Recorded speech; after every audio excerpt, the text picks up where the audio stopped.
It will not be possible in the time that we have to attempt a complete synopsis of the story of the ring, and we hope that those of you who have not read it lately will take the opportunity after the discussion to at least consider it in an abridged form, or perhaps read the libretto of the operas. The story itself has its greatest interest for us in its philosophical overtones. But there are a few points which I think we should first make as clear as possible. The ring, as presented by Richard Wagner, is perhaps his greatest ritual drama. Critics are of the opinion that from a musical standpoint, the finest works of the composer are to be found in his opera Tristan and Isolde. But certainly it is in the great music ritual dramas of the Ring and the Grail cycle that the master reveals a kind of genius which causes him to stand out unique among the great composers of the world. The wealth of material from which he could select those parts suitable to his purpose were of such nature and quality, this wealth was of such nature and quality as to lend itself particularly to the preparation of a great epic work. And we must also at this point mention that the Teutonic mythology of Richard Wagner is more or less his own. He derived from a great many sources, but he combined, organized, and interpreted from a viewpoint peculiar to himself. And as a result, we find many breaks in the older tradition which he makes no effort to fill. And we find him dominated by certain metapolitical and psychopolitical intensities of his own. Thus, the symbolism of the ancient writings has been adapted to a usage for a presentation which was part of Wagner's personal philosophy of life. In spite of these points, however, I suppose that the Ring is the nearest spectacle that we have today which would parallel one of the great mystery rituals of antiquity. The old rites of Greece, Egypt, India are no longer available to us. But in the story of the Ring we find a wonderful unfolding of cosmic drama, much in the spirit of the Eleusinian or Sabasian rites of the ancient classical civilizations. Incidentally, we must also note that like most rituals, the story of the Ring is susceptible of more than one interpretation. And this is especially true when we compare it with the Eddas and Sagas from which the basic themes were derived. We know, for example, that long ago, perhaps at about the beginning of the Christian era, an Asiatic tribe migrated across Europe and established centers of culture in the European and Central European areas we know today, finally centering in the Scandinavian region, where this tribe established its dynasty and began its cultural development. This wandering tribe and its source might cause us to suspect that certain Eastern and Asiatic influences were present in the forming of Nordic culture, and this proves to be largely true when we examine the matter carefully. I have taken a number of the earlier works and examined them in terms of ritual, and I am convinced that we could demonstrate, in fact could reconstruct, a complete system of initiation into old rites and ceremonies such as those of the Drots, at that time dominating the religious life of the area. Thus we should bear in mind that these stories have levels or layers of interpretation, and we shall try to distinguish only two of these this evening, and we cannot carry either story to its complete and reasonable end. We can only intimate. And for convenience and for the brevity of time, we must also mingle the sagas and eddas in a number of instances with the Wagnerian synopsis. I'll try to point out these interpolations as they come along, but we may not be able to do so in each instance. The great music drama of the Ring, so-called, is generally regarded as being divided into three operas and a prologue. The operas themselves, the Valkyrie, Siegfried, and the Götterdämmerung, form the basic unit of the work.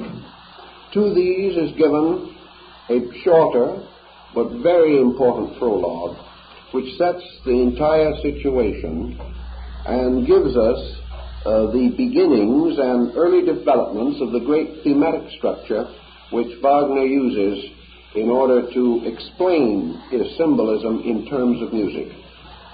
This prologue is called the Rheingold, and it is natural then that we should begin our consideration with some interpretation of this phase of the problem. The Rheingold actually begins with the magnificent theme of the Rhine music. And in the Germanic concept, the Rhine takes the place of the great ocean, the great deep, the great sea from which all life springs. The Rhine is therefore undoubtedly and inevitably the river of life, the stream of universal consciousness, moving forever, continuing with its strange melodic, haunting melody down through the ages and down through the great valley of the Rhine. The Rhineland itself becomes, of course, the world, watered by the river of eternal life. And upon this water, the great drama of life unfolds, and along the shores of the Rhine take place the various incidents of Siegfried's great Rhine journey. Siegfried is the Gothic or Germanic form of the Nordic deity Sigurd, and the Sigurd saga of the Nordic area supplies the principal elements of the story. But before the arrival of this important personality in the scheme of things, we have the Rhine flowing on and on. And down in the depths of the Rhine, the sleeping gold. The gold from which is to be pounded the ring of the Nibelung. Now the Rhine gold itself is guarded by three mysterious beings called the Rhine Maidens. And the gold obeys the strange cosmic cyclic law that has been imposed upon it by the Rhine King. And the Rhine King is the mysterious master of all these things, hidden but the great power of law behind the workings of all the manifestations and phenomena of life. The periodic waking of the Rhine gold, according to the original concepts of the early Nordic rites, would have to do with something that perhaps we can approach on the level of Buddhism most successfully. Because the Rhine gold seemingly represents the potential of individual consciousness sleeping forever within the stream of universal consciousness. Individual consciousness is subject to the laws of the great king of the universe, the supreme power abiding in the recondite parts of space. This individual consciousness, under a cyclic motion, emerges from the universal, remains for a time, and then returns again to the universal sleep. Out of this motion of individual or separate consciousness existing within universal consciousness is finally fashioned the mysterious and fatal instrument of the great music drama, the ring. And this ring, if we study its symbolism in ancient figures and engravings, almost immediately tells us what it is. This ring is the human ego, or ego consciousness, the sense of I amness. And this is the cursed ring, from which there seems to be no escape, and around which the sorrowful tragedy of the inevitable doom of the world hero is built. Now, individual consciousness, finally producing it from itself, egoism, causes to emerge a strange and magical agent. This strange and magical agent is the power of the human ego will, the power which bestows upon all creatures the ability to engage in the strange, fatal conspiracy which we call life. It is this ring, selfness, with its eternal dependencies, which curses everything that it touches, that brings death wherever it brings life. For it is part of the mystery of the ring that all things that live must die. And it is because our Father and the gods knew this upon their mighty palace peaks at Asgard, that they knew before the wonderful cycle started that it must end in tragedy, and that the only way to prolong their own existence was to maintain as long as possible this strange condition of self-existence. Now this ring then, as it is used by Richard Wagner, also has a second meaning, but this meaning is very close to the first and is actually dependent upon it. In Wagner, the power of the ring represents the principle of power itself, the principle which we would call energy, which sleeps in the substance and sea of universal life. It is this power which men have sought to possess since the beginning of time, and upon which they have built their entire legendary concept of progress, of growth, and of all the advancements which we dream about in life and nature. Thus the ring becomes the symbol of man's increasing knowledge of the use of universal energies, which this strange ring, which in its original form was a broken circle, almost always represents. When someone asked the late Professor Steinmetz what electricity was, he replied, power. And it is this tremendous temptation of power, the desire to possess it, the desire to use it, the desire to control all things with it, and the refusal of the individual to return this power to its lawful keepers, that finally brings the drama to its most tragic climax. Now down into the dark depths of the Rhine, the symbol of this endless stream of life, where the sleeping gold is beginning to waken and its gleams bring forth the songs of the Rhine maidens, there crawls and creeps a very strange creature.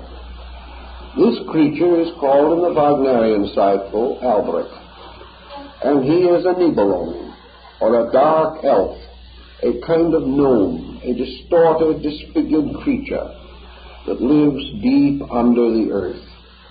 And Albrecht has come to steal the secret of the Rhine gold and to take the treasure from its lawful keepers. Now, in the old myths and legends, this power, this being, whom we represent as Albrecht,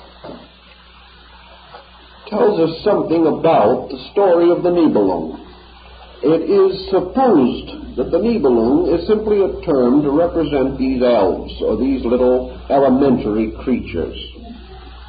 But actually, in the story, we find a little more subtle interpretation. The Nibelung is not really just a kind of creature, a little gnome or something of that kind. He is a person who is distinguished by the fact that he has stolen or he has killed. The Nibelung, therefore, represents the abuser, the misuser, the power of selfishness, of ambition, and of arrogance, forming a strange deformity in nature. Therefore, when Fafnir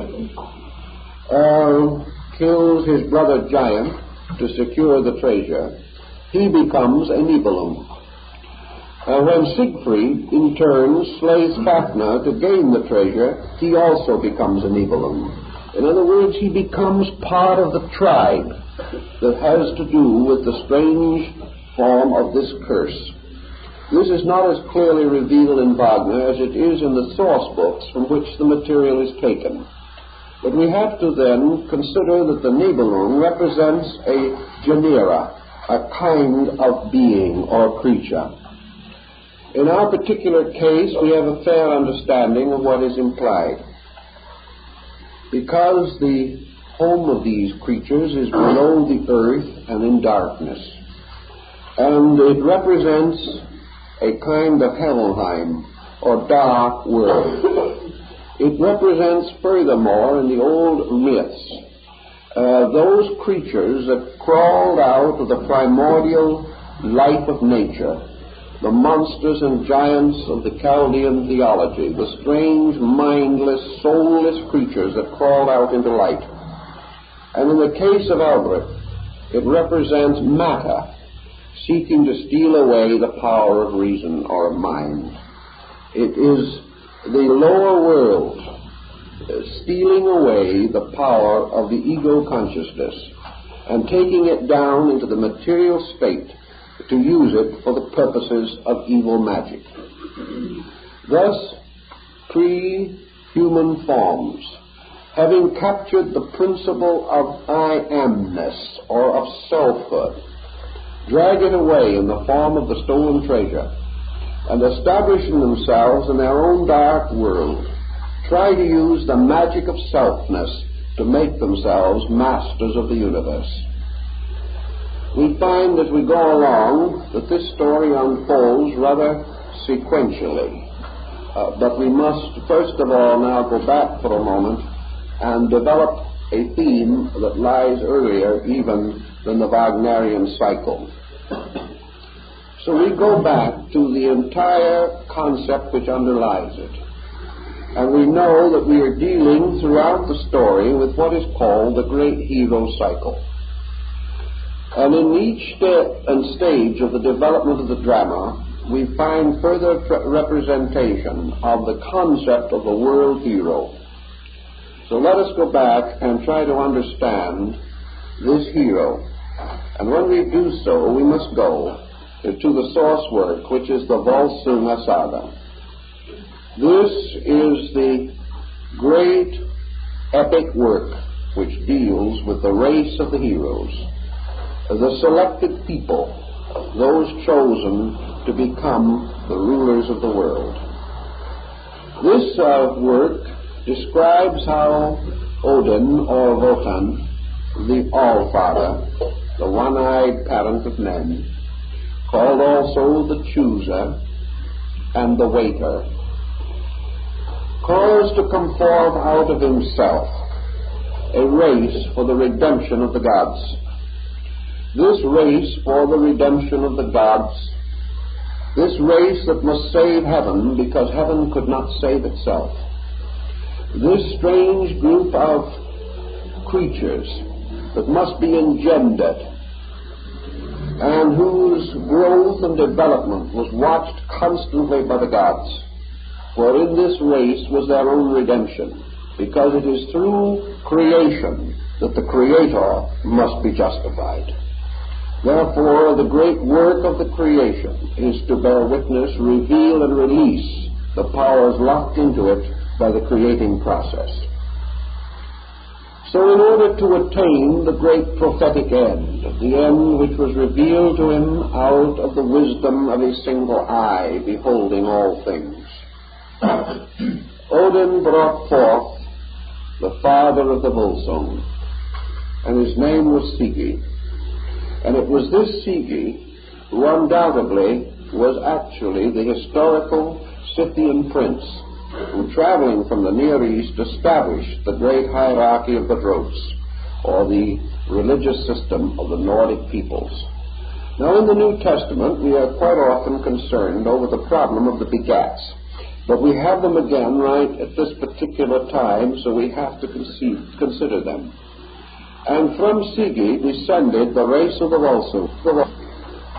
Now, the son of Sigi was Raya, king of Hunland, and he in turn was the father of Volsung.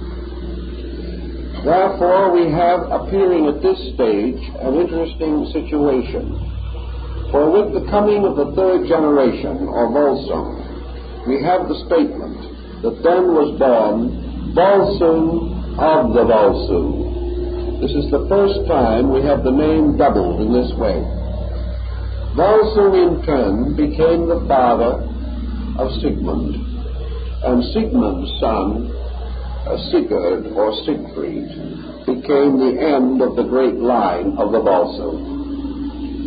Now, the line technically ended with Sigurd or Siegfried in the German, but actually Siegfried had a daughter, and this daughter, however, came to a tragic end because she was torn to pieces by wild horses, trampled to death, and with her death ended the entire race of the gods, or the God-protected, generated creatures. Now, how shall we understand this strange descent of the chosen race, the race that was set aside to save the gods, and yet which in turn the gods themselves were forced to turn upon when this race broke the great laws of nature as represented in the story of Sigmund? Actually, we know that wherever a world hero is referred to, we are actually referring to the whole race of humanity.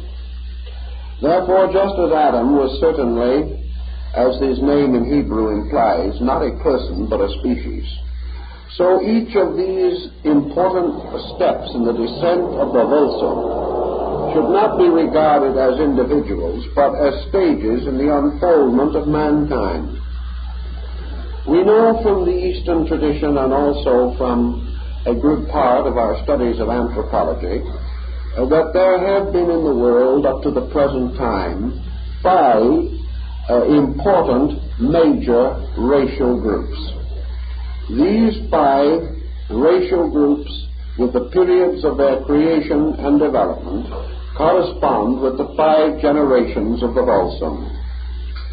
Thus, in the very beginning of time, we had the first species to appear, and this species, incidentally, as a result of certain ramifications, was involved with the creation of the giants and the various elves and so forth. In the Eastern tradition, this species is referred to as the Polarian species, the first type of creature that was to be potentially man that existed upon the earth. This creature, or this being, existed even before the surface of the earth hardened. He lived in a strange etheric atmosphere, for it was some time before the celebrated fall would take place, by which he was precipitated into a material existence. But the first of these strange creatures was not called a race, but a species, because it had not yet developed internal individuality. And thus we have this first, or Polarian species, related to Sigi, the first of the descending order of the Volsung. The second race, or creation, or species, more correctly, was called by the Greeks the Hyperborean, or the people who lived beyond and above the winds. This particular species represented a further gradual descent of man into a state of integration. He was still far more fantastic than any concept of the missing link. He belonged in a strange animal world. He was a beast among beasts, but with one difference. Within himself was locked the treasure of the Rhine. Within himself slept the Rhine gold, the symbol of his own individuality. And therefore, although he could not be distinguished from other creatures, There was a separateness, a destiny which he could not withstand. And finally, in the third generation of this family, there came forth Volsung of the Volsungs. And thus in the third great epic, called the Lemurian world, the division of mankind into its present human bisexual structure occurred. And we had the appearance of the first true human being. It is therefore appropriate that just as we refer to the total motion as humanity, that we should refer to this creature as human. And in this sense, we have the same idea as the Volsung of the Volsung, the human being of humanity, the double use of almost an identical term, because now man had emerged, and we have the rise of true individuality and the beginning of life as we know it for humanity. This then resulted in the rise of the fourth great order of life, the fourth great continent, and the fourth race, which we generally refer to as the Atlantean. This is the race that gave us Sigmund, the hero who failed, the hero whose sword was broken upon the shaft of the rune spear of Odin. This was the disobedient one who did not even know his own disobedience, but was bound by a fate beyond his control to come to a tragic end. The tragic end of Sigmund was the tragic end of the Atlantean world. And out of the Atlantean world was born the fifth race, the race to which we now belong, a race which geographically originated in the Trans-Himalayan highlands of Central Asia. This was the race which originally called itself in India the Arya, or the consecrated, the set apart, the dedicated. All races have been so named. But this fifth race, which we generally refer to as the Aryan, is the race which is likened to Sigurd or Siegfried, in whom all the hopes of the past had been centered, and who it was hoped would prove to be the savior of the gods. Now, in the period of the height of the great Germanic concept, and Richard Wagner was one of the leaders of this concept of German culture as being supreme. We had the development and indoctrination of the concept of hyper-Aryanism, but this in no sense of the word relates primarily to the original concept, because actually the Aryas were a people that originated nearly 1 million years ago. And among the Aryas you will find almost every type of people that we know on earth today. The Anglo-Saxon was not the one and only Aryan. The Aryas included the Hindus, the Persians, the modern Semites, the Celts, and many other cultural racial groups. So that this idea of one small people constituting culture was a purely pro-Germanic approach to the problem. But here we have the development of races under the name of the sons of Volsung. Volsung is therefore the prototypic man, the Adam Kadmon, the collective humanity. And his children became one by one the embodiments of himself and the embodiments of his purpose. Therefore, we also see a strange melancholy fatalism lurking underneath the story of the fifth race, or the race to which we belong. And this strange and rather pessimistic outlook is more or less supported by the ritual drama itself and by the great political drama of the world as we live in it today. Because we are more or less copying or reliving the sagas, the strange story which they told and which they predicted and prophesied is really unfolding around us. Now, this little concept of the racial orientation of things and of the place of the hero tells us, therefore, that when the world hero appears, he is the embodiment of a number of different things. First of all, he is a psychic symbol of the human soul itself. He is the symbol of the archetype of human perfection, which lies locked in every one. Secondly, he represents, in the operas particularly, the concept of intellect or mind as the hero of the world. He is also the ever victorious and ever defeated selfhood in everything that lives. He is the individual who seeks to conquer all things and fails because he has not conquered himself. His is therefore the strange tragedy of man conquering the universe but failing to be master of his own soul. Because upon him is a curse which he can do nothing about, apparently, a curse that leads him inevitably to the grave, and that curse is his own egoism. It is the ring of fire within himself that will never let him rest, never give him peace, but drives him on to the greatest illusion of all, the belief that he can rule the world. And this belief lures him on into dictatorships and tyrannies, into the most terrible tragedies of human life. Now, in the development of our story, the theft of the Rheingold, or the misappropriation of energy or life, and it's being turned over to the keeping of Albrecht the Gnome, also tells another interesting story at the time of the division of species in the Lemurian era. Namely, that at that time some beings came forward and became human. Others, through various perversions, lost their right to this direct descent and became strange creatures, monsters, that gradually vanished in the deep. But there was a monster that did not die, and that monster was a certain phase of human life. And these people, these ancient Nordics, declared that there were in the world at all times two kinds of beings.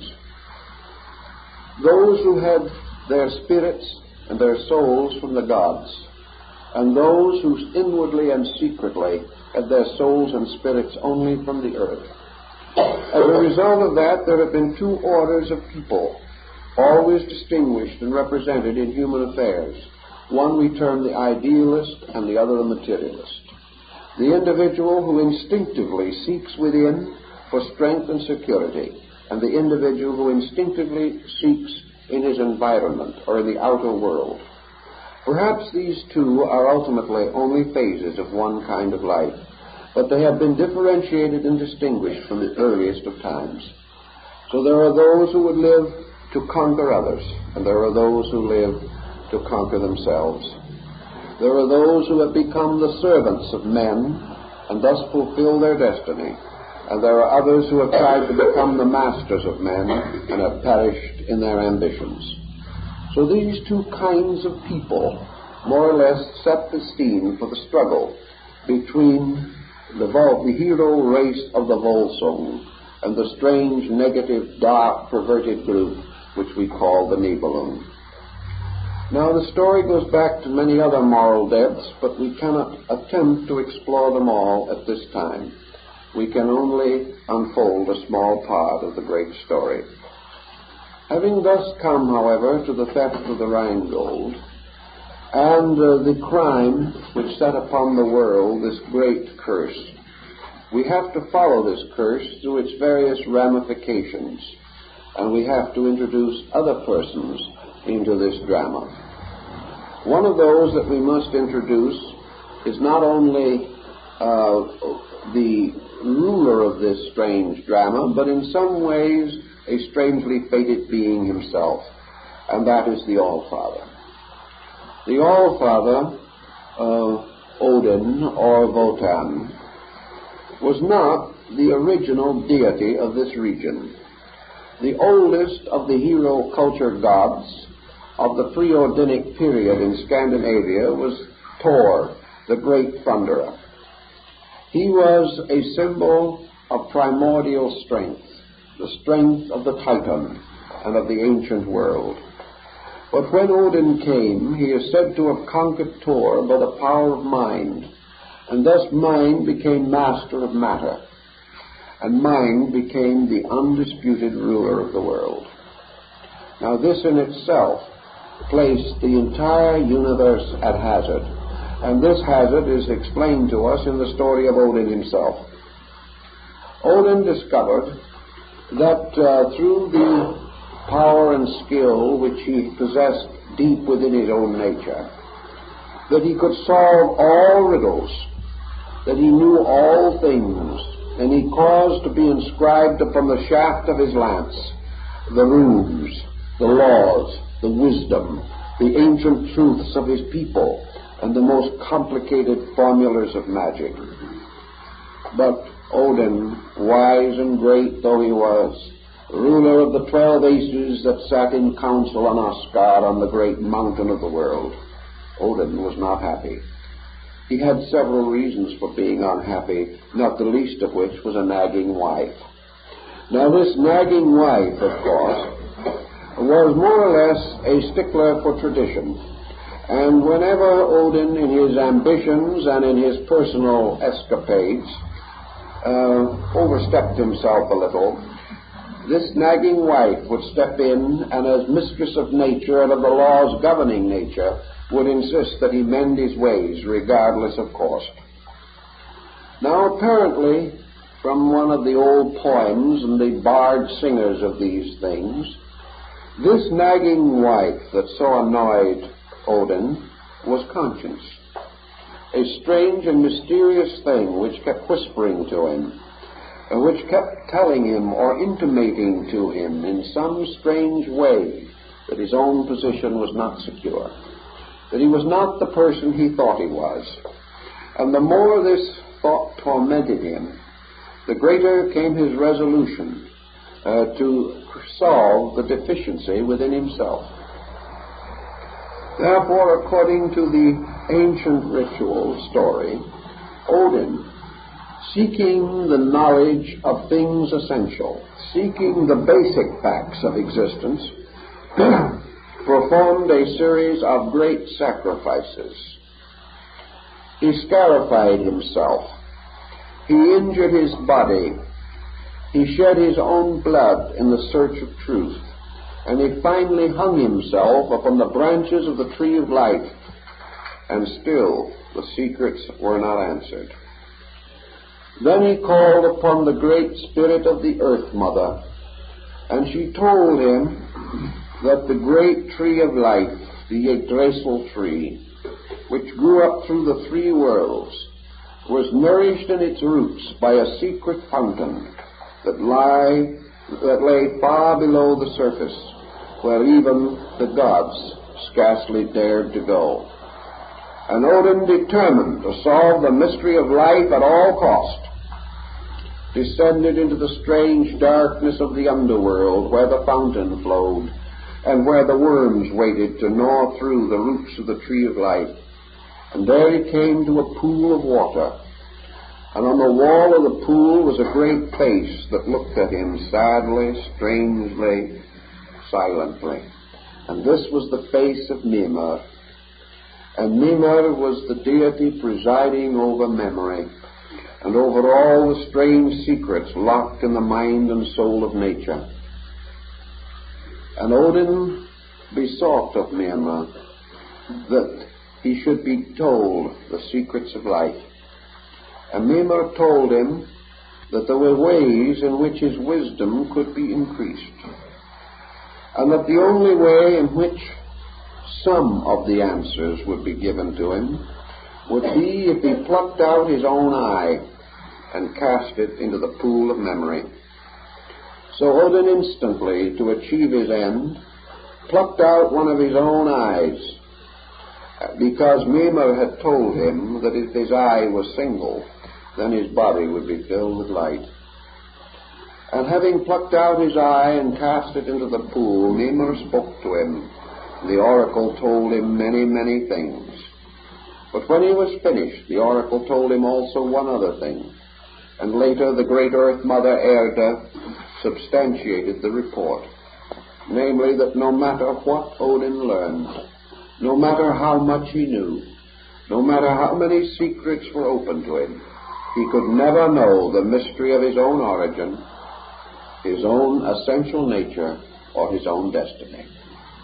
These things even the gods could not know. And of course the reason they could not know is obvious.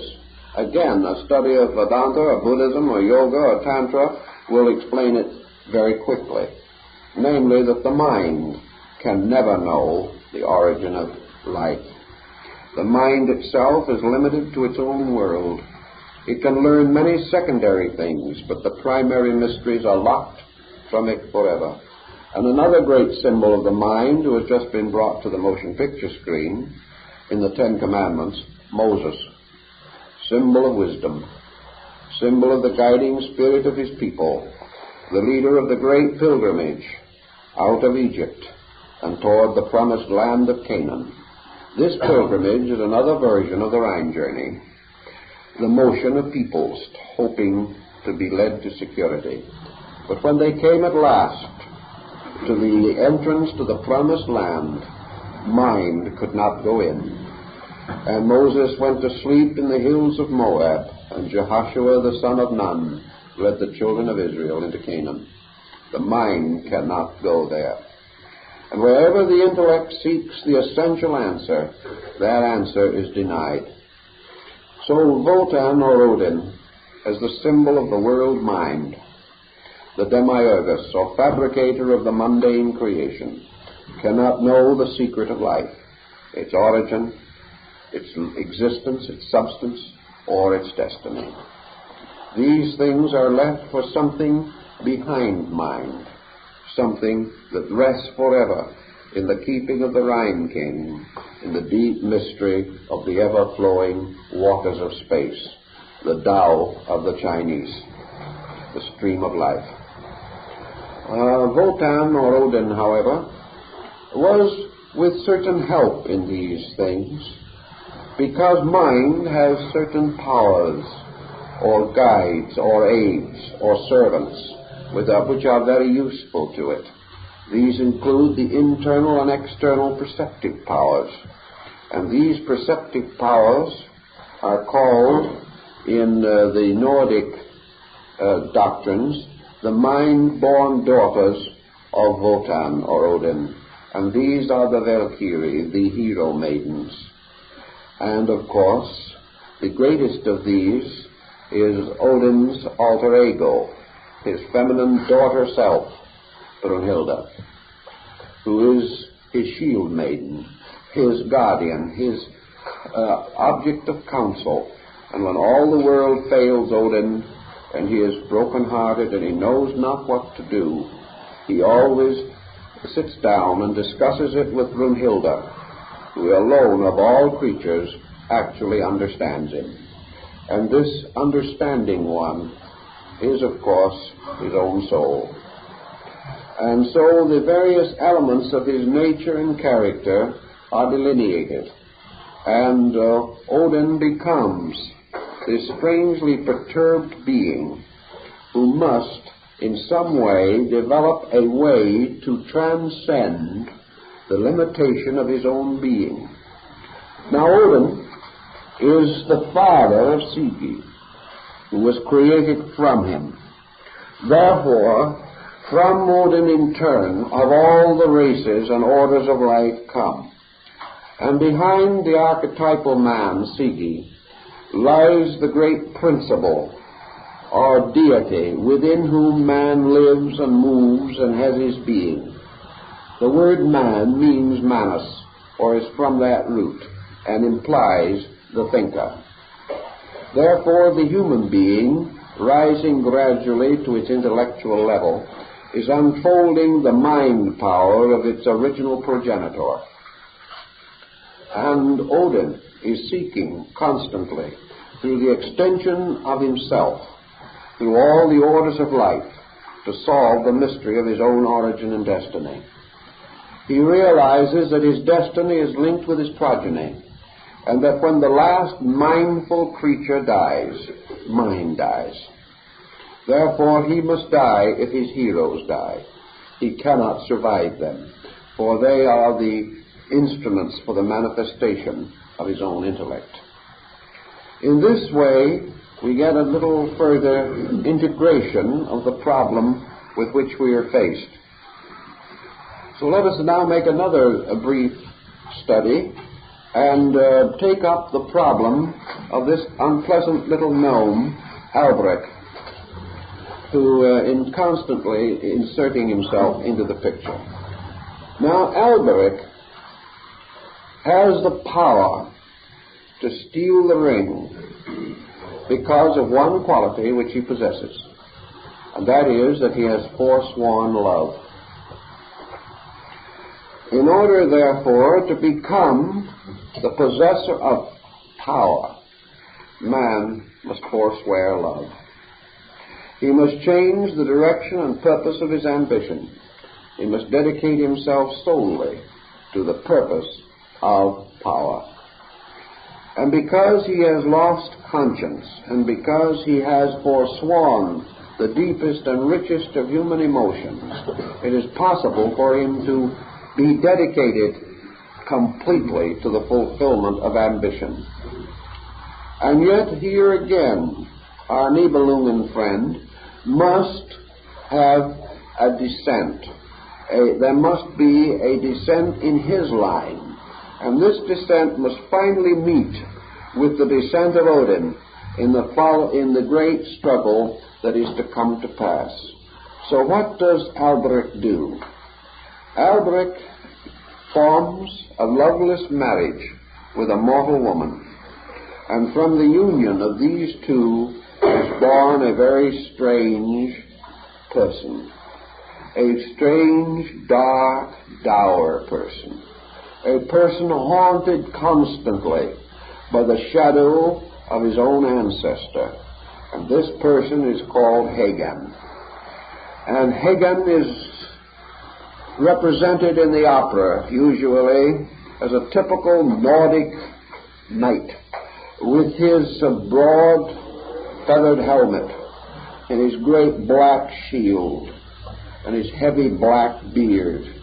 And he is a very forbidding person. And he is the thrall of Gunther, chief of the Gibichung. Now, the Gibichung are a race or order of people that live along the shores of the Rhine, and they have a kind of little kingdom there. And the ruler of this group has a very beautiful sister, and there are many interesting personal involvements which are going to take place in the story. But it is in the court of this Gunther that Hagan lives. And Hagan is again burdened forever with the strange ambition, the great longing urge to power. He must be master of men. And he has become a strange and terrible influence, even in the court of the Gibichung. Now let's go back and study this particular little story for a moment and see what we can make out of it. Let us now imagine that, as Wagner did, that by Albrecht we have the man who possesses the treasure or power of the ring. In other words, we have the beginning of two lines of descent which Wagner unfolds. The most simple, obvious, and commonplace of these interpretations is that the ring represents gold and represents the curse of wealth, that it represents the entire tragedy of man dedicated to the accumulation of worldly goods, that gold has turned brother against brother and father against son and has brought one culture down after another upon the altars of personal ambitions, that gold is the terrible monster, and that until the age of gold is restored to its original glory as the golden age, we will never have relief from this terrible emergency. But what is gold actually but a symbol? Therefore, the thing that is behind gold is the fact that it has meaning. This gold that is buried under the ground here in the United States has no actual value except to gild picture frames and make high-grade dentures. That's about all it is worth. It has no meaning, but it has a tremendous glittering aura around it, because gold has become the symbol of power. Power is a way in which man defines will.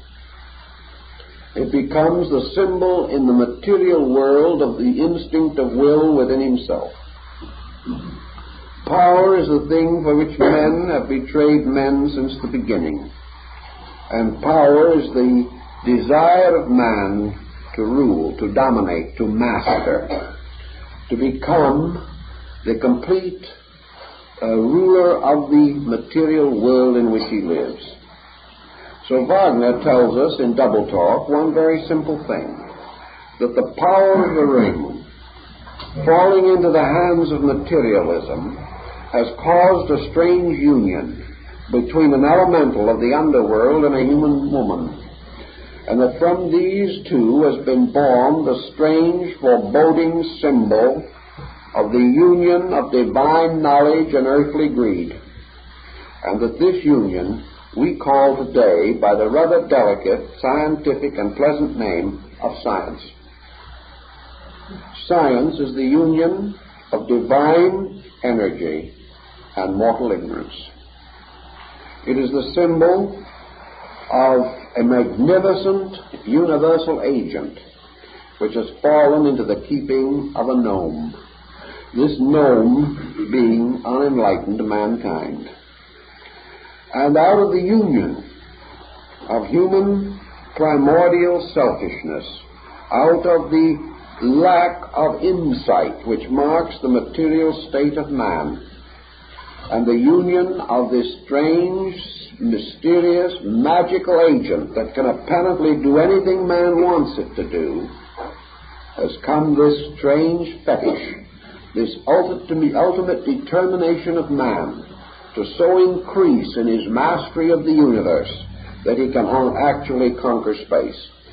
He may, there's no reason why he can't, but the whole situation has turned upon him as a horrible curse. And this horrible curse is perhaps as well represented by our present researches in atomics as in any other direction. It is ambition, it is knowledge, it is this endless pursuit of science by science, without moral or ethical overtones or implications, that places the world at the mercy of the one who knows, but not at the keeping or in the keeping of the one who knows what is right. And there is great difference between these things. So the union of ignorant humanity and a scheming dwarf produces the assassin, Hagen, produces the man miserable in himself, haunted constantly by the secret pressures of his ancestral ambitions. This being who lives as a constant embodiment of treachery and deceit, and who ultimately plunges his spear into the back of Siegfried, thus ending forever the hope of the hero race. In other words, Hagen, representing materiality, material knowledge, threatens the survival of the spiritual dynasty, threatens the survival of the God-born creation, which was intended to serve a certain end. Yet this God-born creation was not the product of the great keeper of mysteries, the master of the Rhine. It was the creation and product of All-Father, Odin of the one eye, and therefore this whole creation exists only within the plane of mental phenomena.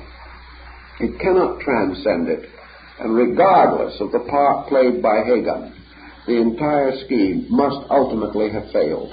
Odin knew that it had to fail. Odin knew from the beginning, as the old sagas tell us, that his entire venture was in vain, but that he would prolong it and continue it as much as possible. So here we have several of the characters or persons of our story. And in order to advance it as rapidly as we can, we have to eliminate a good part of the romantic and dramatic development and try to trace through the main theme or the main thread of the account. The account, as we say, extends itself through 4 elements. These elements are represented by symbolic creatures and experiences and by various steps and stages in the story itself. The 4 parts of the ring therefore correspond to the 4 elements: earth, fire, air, and water. And they also represent or embody the 4 vehicles or bodies of man: the mental, emotional, vital, and physical. Because all of this drama takes place within mundane nature, within the sphere of man's activities. And just as the story of Parzival is built upon the number 5, which is the symbol of soul, so the Ring of the Nibelung is built upon the number 4, which is the symbol of matter, which is the symbol, therefore, in an involved and complicated manner, of the entire concept of the fall of man, even as Parzival is key to the entire concept of regeneration. In the story, we thus find the emergence of Siegfried. And Siegfried, who represents the 5th race, is also the son of the widow. Now, this is a very interesting parallel because it takes us back to the Egyptian story of Horus, posthumously conceived after the death of his father. After the death of Sigmund, Sieglinde bears a son, and this son is Siegfried, or Sigurd, the hero of the world. He is like also Parzival, whose mother Hetzeleda is the sorrow of the world and who never knew his father. This strange, peculiar parallel of the son of the widow goes back also into the Manichaean mysteries and is still preserved in certain of the symbolisms of modern Freemasonry. Therefore, this symbol has meaning and has a great significance. He is born of the widow. In other words, if we go to the rituals of the mysteries, he is born of the sanctuary or the sacred house of the rites, which is widowed by the martyrdom of the god and the loss of the living word, or the symbol of power. Sigurd, therefore, like all of the other world heroes, embodies or personifies the concept of an initiate or an adept of the mysteries. The 4 symbols that he is associated with represent the 4 ritual degrees of initiation, which we will find much more simply presented to us in the opera by Mozart, The Magic Flute, where the initiation of the 4 elements is clearly set forth. But in the story of Sigurd, we find certain labors associated with him. Therefore, being widowed, they produced from themselves the hero race, the race of the initiates that were to restore the truth. These are the Heshespi, or the Golden Hawks of Egypt, who were to avenge the death of Osiris and restore him to glory. In other words, to restore the full secret of the ancient mystery rites. All of these rites were imperfect, and in every one of them it was stated that a word, a symbol, a great emblem of power was lost. The search for this lost thing is represented in the precipitation of the entire race of the Volsung.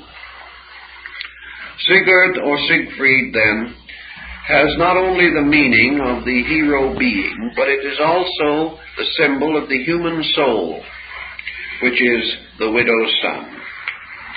And this human soul must ultimately conquer the body, and must finally rise in victory over the material world. But when this soul is betrayed by the mind and is led into ways of materiality, it is said to enter the house of the Gibachung, where it takes or is drugged with the wine of forgetfulness, forgets its heavenly bride or its celestial mate, Brunhilde, and leads itself into a series of confusions which ultimately result in not only the death of Siegfried, but the great immolation scene in which Brunhilde takes her own life. All of these episodes are highly psychological and have to do with the entire compound structure of the human psychic life. Now, we've already mentioned that Odin, in his effort to accomplish his own end, precipitated the 5 generations of the Volsung. The mind, in order to attain its particular purpose, caused to emerge from itself the 5 senses. And the 5 senses, in turn, are what Buddha called the machine of the senses, by means of which the illusion of self-security or self-existence is perpetuated indefinitely. In the book of Revelation, we have a further development of this concept on another level. And we find that all of these symbols, the seals of Revelation, the churches of Asia, and all of these things, have to do with levels of illumination or internal self-discipline. And that actually the 5th of these levels, the one which corresponds to Sigurd in this story, corresponds with the 5th chakra of Raja Yoga.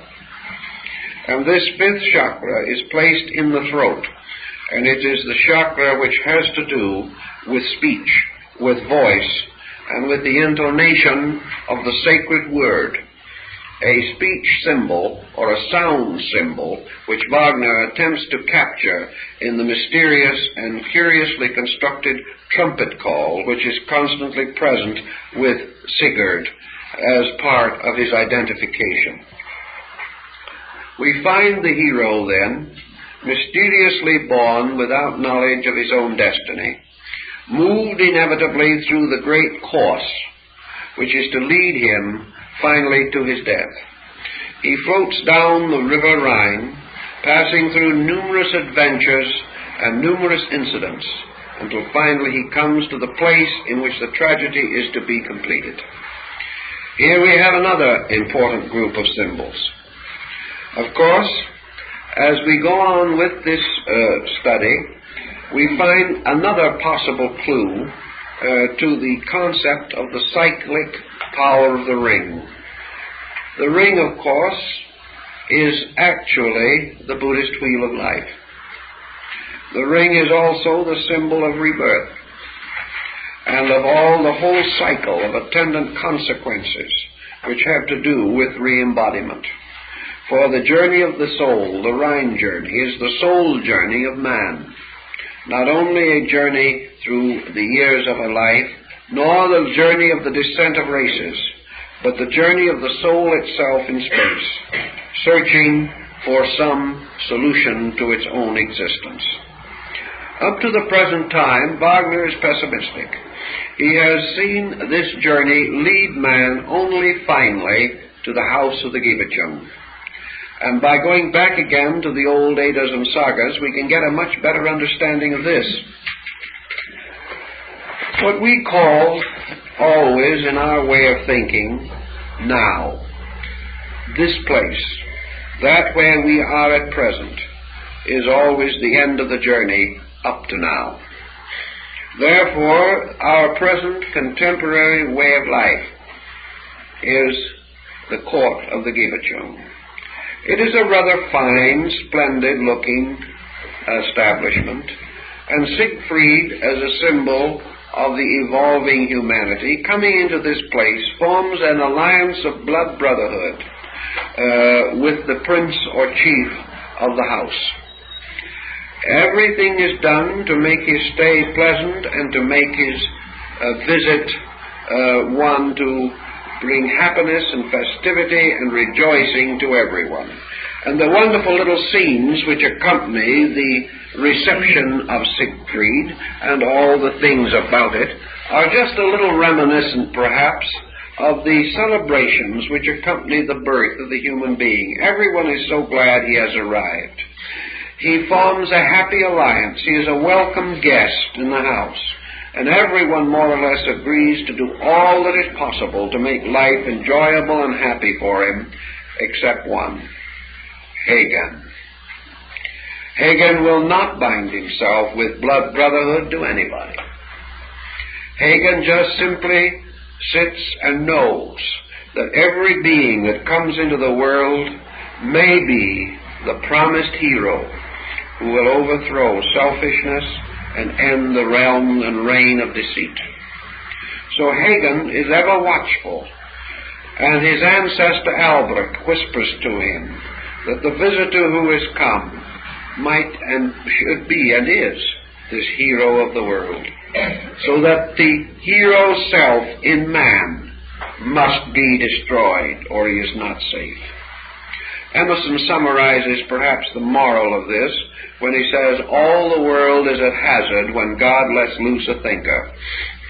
In other words, the newborn being, the human being, the humanity in man, the hero soul, always threatens the survival and the ambition of the dark, brooding form of Hagen. And Hagen is this strange collective evil in the world, the strange weight and pressure of old tradition, the status quo that must never be interfered with, the brooding monuments of the past which dominate our lives and which settle down to the quiet task of destroying us. Hagen represents the world opposed to the soul. He represents the skill, the power, the cunning of the world, as opposed to the principle of truth and right. He will not accept blood brotherhood with anyone. He will not give allegiance to anyone. But gradually this Hagen, who is the thrall of Gunther, becomes the bane of Sigurd. In other words, he becomes strangely his mortal enemy, because it is a struggle to the death between the symbol of truth and the symbol of error. And Siegfried, while he represents only a conditioned symbol of truth, still is the threat. He is the one who must be destroyed in order that the plan of the Nibelung shall be achieved. He is the embodiment of the idealist, who is forever a menace to the realism of our time. Wagner locks this situation in the house of the Giebelchen, which is contemporary culture or contemporary civilization as we know it. A place which seemingly offers hospitality to all, but within which lurks this dark being who can be the friend to none, to whom friendship is unknown, and who was born of lovelessness and has been nursed by hate. Only one thing rules this thrall of Gunther, and that is the will to power. This is Schopenhauer's will to power, Nietzsche's will to power. This is the cult of the Superman, represented and personified in the descendants of the Nibelung, who were little and dwarfed by nature, but by fortunate circumstance were able to conceal their deformity, but could never conceal the dark and shadowy evil of their souls. Here then is a conflict which arises in society, and which the legend carefully cultivates and makes available to us. Hagen has the entire world of natural magic available to him. And because of the word and advice and knowledge which he receives from his ancestor Albrecht, he has learned to know the secrets of art. And from the offended Brunhilde, he learns of the vulnerability of Sigurd. He learns, for example, that Sigurd the Dragon Slayer, the St. George of Cappadocia, the same dragon slayer as Isdubar, who slew the ancient Babylonian dragon, that this symbol of the dragon slayer achieves a kind of immortality by bathing in the blood of the dragon. And Sigurd did this, and all parts of his body were invulnerable, except one place, where a leaf fell upon his back, a leaf of a tree, the tree of fate, and that this leaf left him vulnerable in one place. And it is in this one place, which was vulnerable like the heel of Achilles, that Hagen, having discovered the secret, thrust the lance which destroyed Sigurd. All this is part of the same general theme, namely that man becoming invincible by bathing himself in the blood of material power and earthliness is still vulnerable. There is still always a part or place which is not protected. And man, no matter how completely he builds around himself the wall of his own closed-mindedness, of his own dedication to materialism and everything that it represents, no individual can achieve immortality by the power of the mind or of reason. No matter how strong we become, we are not safe. No matter how learned we become, we are not happy. Always in this strange mortal tragedy, man seeking immortality must die. This goes on to unfold the fatal phases of the story. Now let us go back again into the cosmic side of it for a moment and see what was supposed to be happening in space during the time in which the great closing cycle of the Götterdämmerung was taking place. It seems that fate, a mysterious symbol represented by three sisters, the Norns, who are forever braiding and unbraiding, tying and untying, weaving and unweaving the threads of destiny, that these three mysterious dark sisters are aware of the fact that there is a strange and inevitable destiny that shapes our ends, rough hew them though we may. And gradually the gods, realizing that the great plan of the heroes is failing, that it is only a matter of time before Hagen, representing the complete embodiment of the adversary, will achieve his purpose, set themselves quietly upon their ancient thrones and wait in complete resignation, hopeless and profound, for the coming of Ragnarok, the twilight of the gods. And the signs which lead to this terrible occasion are found to be present in all parts of the universe. For when the great day comes, the warning will be blown by the trumpeter of heaven who stands guarding the bridge of rainbows which connect heaven and earth. This is Himdall, the keeper of the great trumpets. And he is the one that lets the gods know that the night is coming. And how do they know this? Because slowly all of the great bonds of magic, the runes which they whispered, the spells which they cast, all these strange and wonderful things begin to unwind and fall apart.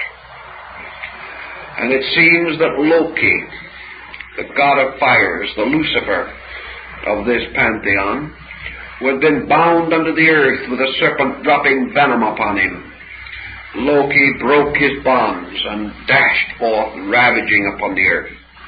And the great wolf, Fenris, came out of the darkness, howling and with fangs bared. And the ship of lost souls came out of the underworld, a ship made of the fingernails of the damned. And on this were ghosts and demons and monsters and all strange, hideous things. And as the gods waited, they felt the very world beneath them shaking. For the worms, the horrible little things that had been gnawing at the roots of the tree of life, gnawed through the roots. And the great world tree, Yggdrasil, shook upon its foundations and shuddered. And one by one, all of the strange elementary forces of nature were loosed again. And then came the Ragnarok. Then came the Nordic version of the Armageddon. This was the last great war between the gods and the demons. And from every mysterious vastness of the underworld and of the far places came the monsters. The Midgard snake, which twisted around the earth in the oceans, shook forth from the sea and came crawling as a terrible monster upon the land. All these things were the omens, the forebodings of the end that was to come. And finally Heimdall blew his great trumpet, and the gods came forth. And they came forth upon the plain of Ragnarok before the walls of Valhalla and Asgard, and drew up their armies. And the armies of the gods consisted of the heroes that had been picked up by the Valkyrie from the fields of battle, the hero dead, whose souls would form the great army of the protectors. And against them came this great array of evil powers. And so the gods and the monsters were locked in a struggle to the death in a great battle. One by one the monsters were killed. One by one the gods died, killing them. And even great All-Father himself perished in mortal combat with the monsters of darkness. And as the gods fell and their armies ceased, the great throne of Valhalla was shaken, and all the world, moved as by some terrible earthquake and tempest, collapsed into the great sea of space. Collapsed, falling, until all parts of it were submerged except the peak of one mountain. One mountain remained above the deluge, for this was indeed the great flood that destroyed the world. And with the world went the gods and the demons to a common destruction. Everything perished together except two mortals, a man and a woman, who had hidden themselves in this cave on the top of a mountain. And they became the progenitors of a new race, a new way of life. They were the ones who were saved. And from them came a world that no longer knew of the struggle of gods and demons, no longer knew of the old ways that had been. And after the great night of the gods, the sun rose up on this mountain peak and prepared the way for the salvation of the world. In the Sigurd saga, and as it is presented by Wagner, these factors all coincide with the closing scene of the Götterdämmerung. The entire episode is highly condensed, but its implications are quite clear. Siegfried is dead, lying upon the funeral pyre, wearing upon his finger the cursed ring of the Nibelung that he wore even in death. Every effort to take it from his finger had failed, because the thief, even as he reached for it, the hand closed upon it. It could not be removed even in death, for even in death man cannot forget his ambition to power. That, according to Buddhism, is why he must be reborn again.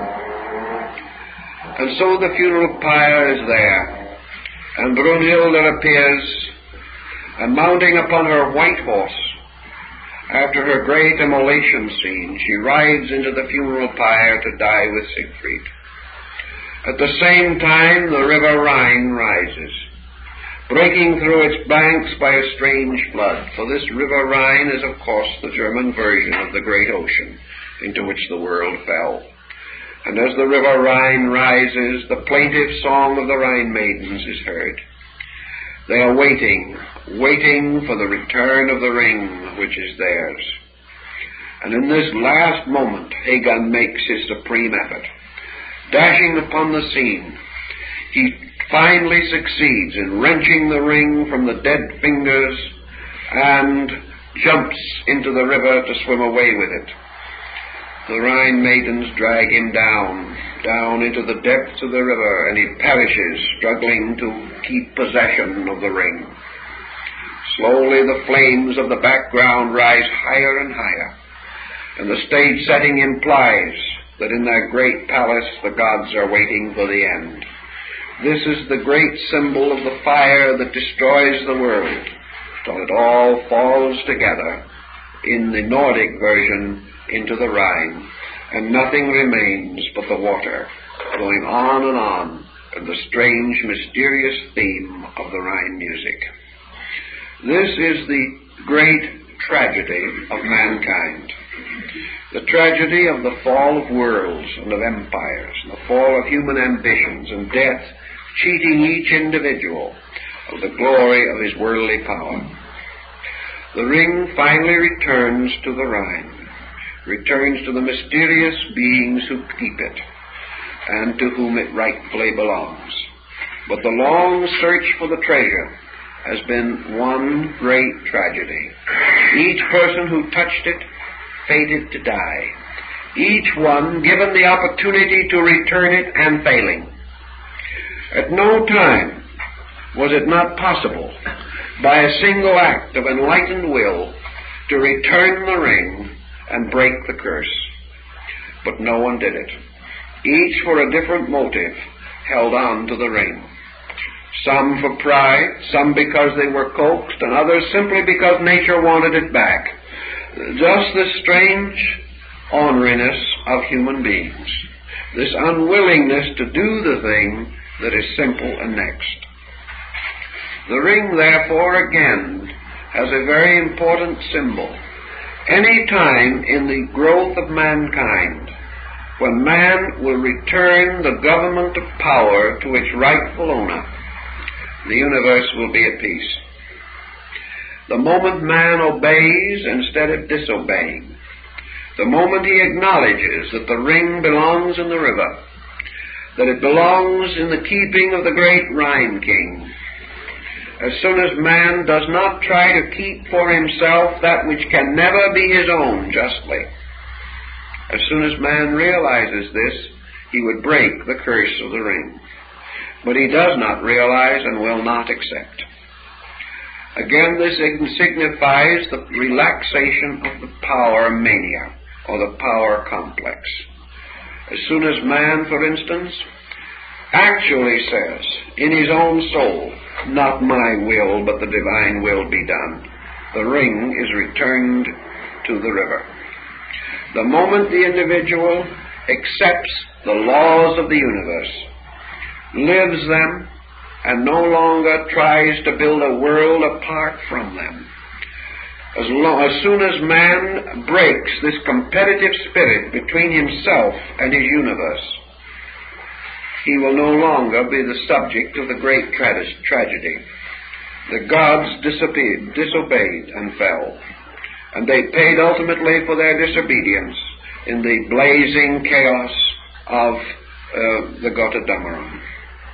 Man, disobeying, pays for his disobedience upon the funeral pyre. But always the ring could be returned. Always it represents power which, if restored to the law, restored to the keeping of the great principles which guard it, restored to the Rhine maidens, who symbolize time as the dimensions of duration and dimensions as the elements of nature and of the formal universe. When this gold is returned to them, their power, their secret, and they can guard it in their own way, the curse ends. But it is never returned by man until he has paid for it with his own life. In the Eastern symbolism, the same type of parallel exists.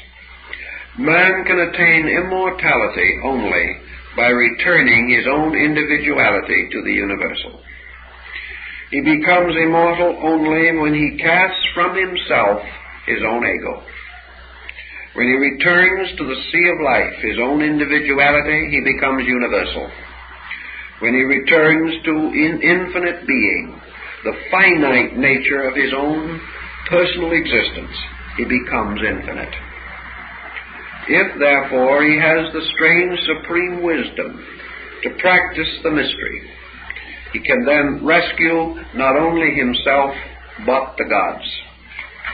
For man, rescuing consciousness from intellect restores the realms and powers of the celestial beings. Behind Odin is the pure mystery of consciousness itself. And we can pause again to consider another phase of this legend. In the very beginning, it is said, there was nothing but space. There was nothing but eternal being. And this eternal being, existing, surviving, going on forever, slowly emotion came within it. The motion of life. This was the primordial motion of the ring, because it is the nebula, the symbol of the rise of energy. And from primordial motion, space or eternity was divided into two parts, a superior and an inferior part. And the heavens, which were above the earth, were divided from the heavens which were beneath the earth. And in this beginning, then, were created the heavens and the earth, the above and the below, the superior and the inferior, reality and illusion, truth and error. And in the Nordic version, this division resulted in two great cliffs, two wonderful walls that seemed to rise up like perhaps we might imagine the walls of the Grand Canyon of the Colorado, two great walls. And between them an immense abyss, a great cleft in space that went all the way down into the unfathomable abyss, because this cleft was cut with the sword of the gods, the sword that was later broken upon the spear of Sigmund, upon the spear of Wotan, was later mended and repaired by Sigurd, and became the mysterious sword of power, the same sword that we find in the Excalibur of King Arthur. This is the sword of enlightened purpose, or as the Hindu calls it in the Gita, take the sword of quick detachment and cut the snaky branches low, referring to the tree of illusion, or to the illusional world represented by the dragon and many other things. In any event, this sword cut the great cleft in space which was called Ganungagap. And here was a great abyss. And on the cliffs and the walls on each side were giants, frost giants and flame giants. Those upon the north were of frost, and those of the south were of flames. And they cast their flames and their ice into the great abyss, and a great steam arose, what is called hoarfrost. And out of this was formed the body of Ymir, the frost giant, the primordial being, the great body of creation. Semi-animate, semi-inanimate. It writhed and twisted and moaned in space for ages. And this great body then produced from itself all kinds of strange beings. And among those things that came out of it was the great cow mother. And this cow mother found herself in a world of ice. And she licked the ice to get salt. And when she licked the ice, she licked out of it 3 gods who were frozen or imprisoned in it. And the chief of these was Odin. And Odin turned upon the great frost giant, Ymir, and slew it. And from the decaying body of this giant came forth strange maggot-like creatures that were to be animals and insects And from its hair was created forests, and from its eyebrows the boundaries of the world. And its skull was raised upon the shoulders of 4 gnomes that were called Audrey, Sudri, Nodri, and Vestri, from which we have our north, east, south, and west. And the heavens were filled with clouds, which were the thoughts of Ema. And the blood of Ema were the sea and the rivers. And out of all parts of this primordial giant was fashioned the world, and over it ruled Odin. But Odin, mind, became ruler of a chaos which it had brought into existence by killing. It had destroyed this ancient primordial monster and usurped its power. Therefore, even in this early page, we find mind with its strange victory over chaos. Mind gradually organizing the universe, slaying the primordial force, organizing, integrating, creating, until it brought into existence human society.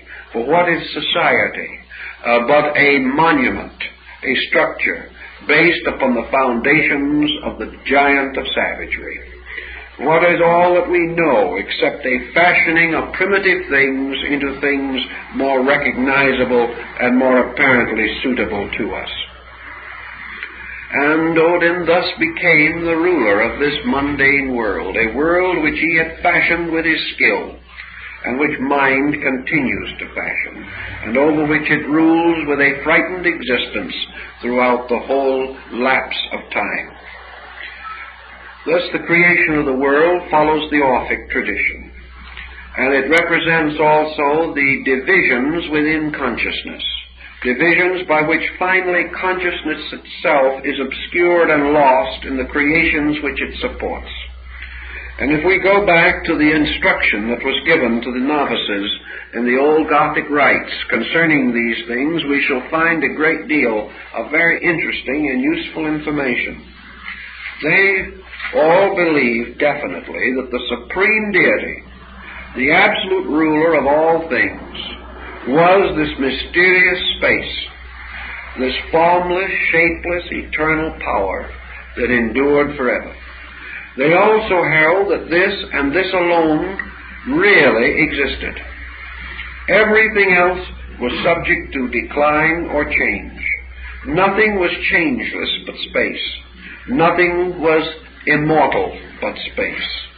And this strange space being, this strange space ever becoming, was the source of life, the reservoir of all energies and of all principles and of all powers. And while it slept on through its own great eternal rest, there was no death, there was no darkness, there was no decay. But in the course of ages, just as the rhythm of the ring meant that periodically the Rheingold came to life, so in the depths and eternity of space itself, there was a strange rhythm under the law of the Rhine King, or the Space King. And this rhythm meant that space periodically, spontaneously became fruitful, and caused to emerge from itself in what Plato calls the great cycles of alternate fertility and sterility. In the periods of fertility, space bore. It caused to come from itself the seminal principles of things. And from the great darkness and eternity of space came forth the twofold powers. And these, ether and chaos, according to the Greeks, represented the active and passive polarities of space. And from the minglings, confusings, and battlings of these two were formed the primordial giant of creation. Now, creation is not just our earth or our world. Creation is the gradual emergence of matter.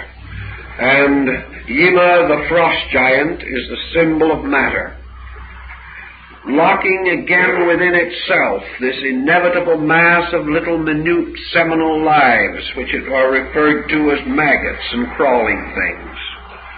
It is Odin as mind that slays the principle of matter and begins the process of molding matter into form.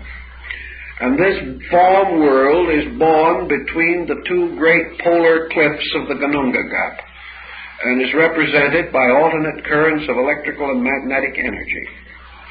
And mind, or the world intellect, corresponding to the Greek deity Zeus, begins to fashion the mundane sphere out of the ashes of the giants and the blood of Bacchus. It is a strange, mysterious production, and out of this mystery comes something, form. And form is the great compound, and is the reason perhaps for the lines upon the supposed monument of Lord Bacon at St. Albans, the final observation of a wise man: let all compounds be dissolved. The moment there is compound, dissolution is inevitable. The moment things exist in patterns, these patterns are vulnerable, because these patterns are held together by energy, by a particular and special kind of effort, called in India will or yoga. And this means that all forms exist only because of consciousness concentrated upon them, holding them together, binding them, serving as a perpetual binder of their particles and elements. The moment consciousness is relaxed, form disappears, returning again to its primordial elements, just as the body, after the soul has departed, returns again to the earth from whence it came. Thus, compounds are preserved only because they are enlivened, because they are ensouled by an agent greater than themselves. And wherever this ensouled power exists, greater than that which it ensouls, it can be separated from it. And whenever this separation takes place, compounds are dissolved. Therefore, the whole world and all the mysteries of it, all the strange pageantries and shapes which it supports, all these things are held together by the power of mind, a strange, mysterious agent. This mind can will them into existence. This mind can maintain them with its thought. This mind can decide for them a great and future destiny. But if this mind ever sleeps, if this mind ever rests, if this mind ever turns its attention from this project, these things dissolve and become truly like the insubstantial pageantry of a dream. So the gods hold the world in the grasp of mental energy. And by mental energy, Votan becomes the sovereign intellect of the world. By mental energy, he seeks to scheme its perpetuation. For man, who is an embodiment of mind, is forever scheming his own perpetuation. He wants the institutions that he has to go on. He wants the deeds that he has done to be remembered. He wants those who come after him to know that he has lived. And he also wishes to burden, if possible, the unborn future with his opinions, his convictions, his beliefs. And he is making laws today which he hopes will bind the ages. And yet, in a single instant, this mind ceases. And when a man passes out of this life, it does not seem to him that he dies, but that the world dies. Inasmuch as in this single action, he has removed his attention or his mental focus from a sphere of activity, and that activity fades away as though it never existed. So man, building with mind, builds this tremendous hero saga, creating for himself the concept of the world hero that is the embodiment of adequate mind.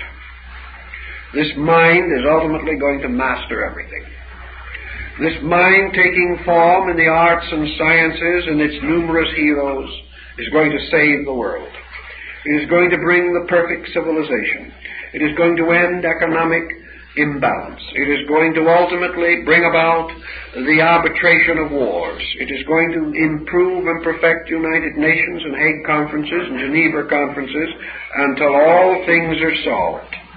It is going to make available to man all things necessary to man, and is to build a perfect world for him. So mind becomes the symbol of an heroic program. And this mind is indeed the embodiment or the symbol of the hero race. For man is the hero, who up to now has exploited every other part of nature shamefully, but still looks forward to rightful possession of that which he has woefully abused. So man goes on, thundering down through the ages, and the institutions which he builds never change. Here we are after 5,000 years of archaic education, and yet today, the moment we try to change anything, progress is blocked. We must go on. We must do it our way, because like the hero Siegfried, we hear the voice of the Rhine maidens pleading with us to return the gold, to return the ring. We have already experimented with the mystery of the Tarnhelm and all the magic works of science worked in the laboratory of the Nibelung. We have learned tragedy after tragedy. But when we feel within ourselves that the universe wants us to obey, to return these powers to the keeping of spirit rather than locking them within the embrace of ambition, we close ourselves. We will not return the ring. We will not return the human spirit to God. We will not bring it back to obedience. We will not help it to be replaced in the great stream of life, the Tao, by which it might move victoriously on through time. We are the children of a rebel angel, and we are destined and determined to build our empire in the abyss that shall rival the empire of heaven. And so by self-will we die, even as by universal will we are redeemed. So this is the story of the whole pageantry of the conflict between self-will and universal will. Self-will, first personified by Odin, keeps on extending through the creations of self-will, the ingenious methods for making this go on regardless, and finally the ultimate tragedy of self-will. For that which lives by will must die by will, and that which won its way by the sword must perish by the sword. These laws are in the keeping of someone greater, and behind all these things lurks the strange, quiet, mysterious form of Erda, the great oracular earth herself. And in the sagas and Eddas, Erda plays a great part because she is nature. And Odin at times calls upon her and pleads with her to tell him the secret of his own fate. And in the ancient sagas, it is Erda who always suffers as the result of the things that men do. Because in doing these selfish, ambitious things, men hurt nature. Men break the laws of nature. Men are therefore raised in rebellion against her. But nature, ever quiet, ever silent, knows that her ways will be ultimately accepted. So Erda waits in patience, always waiting for men to come to nature to learn the truth, seeking not within their own ambitions, but within the soul and life of things. Nature teaches by experience. Nature is the oracle, and is ever tracing the true answers to mysteries. And Erda beseeches them to come and learn her ways and be truly wise. So Odin goes to her and pleads with her, and she instructs him. But he is proud, and he turns from nature and goes back to his own ambitions. Man also, listening to the voice of nature, watching around him, could learn as Lao Tzu learned, that by silent receptivity to the magnificent message of natural processes, men could be truly wise. But they turn from nature to the works of their own ingenuity. Men no longer live with nature. They live in cities and towns where they can no longer see the sunrise or the sunset. Nature has become something strange, distant, remote, and inconsequential. Their own works have become magnificent monuments to be adored.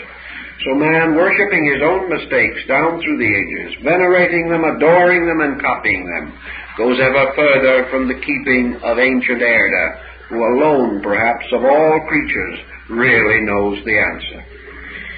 And, of course, she is not telling it to arrogant men.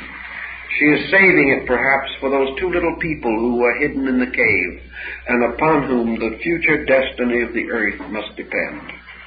So Erda is the great oracle of nature, the oracle of true wisdom, which is so simple that Odin cannot understand. So all the elements of this story fit together and make a wonderful account of actions and reactions, of processes and forces, of the strivings of space and time. And like most other scriptural writings, they conceal in wonderful patterns truths that are eternal and profoundly significant. Out of many of these elements, Wagner has combined the elements of his music dramas. But there is no question in the world that he was emphasizing primarily one phase, and that was this ethical story of the struggle of man against the productions of his own selfish instincts. That man, representing the true hero of the world, is floating inevitably to his own doom down the river Nile in his strange little ship, down the river Rhine in his strange little ship, floating to his fatal meeting with the Gibachon, floating to the final embrace with materialism, in which, accepting ultimately materialism as absolutely real, forming a blood brotherhood with matter instead of with spirit, comes inevitably under the watchful eye of Hagen, who is resolved through selfishness to possess the treasures of the human soul.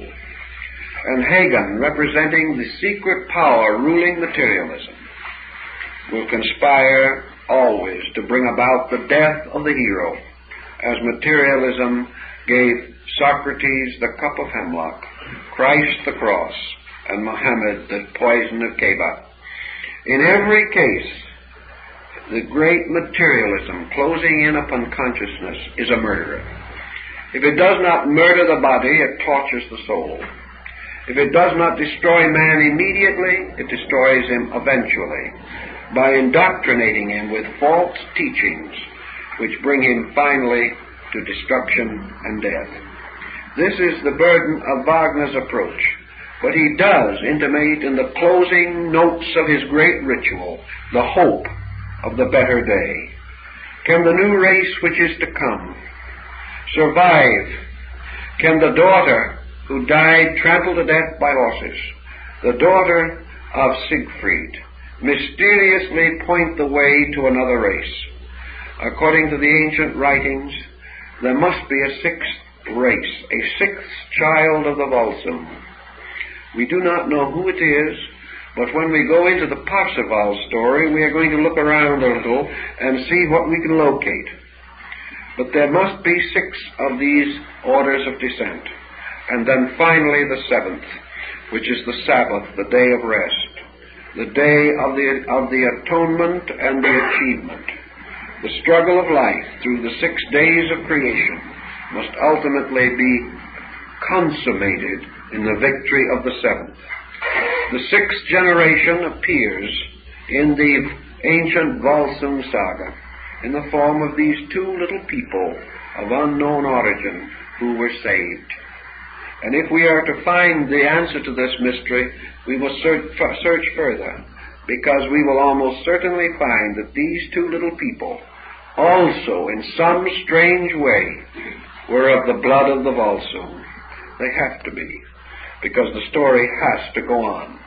It is the drama of life and of nations, of peoples, of races, of worlds, and of man's struggle to achieve for himself permanence, security, in a world where these do not exist.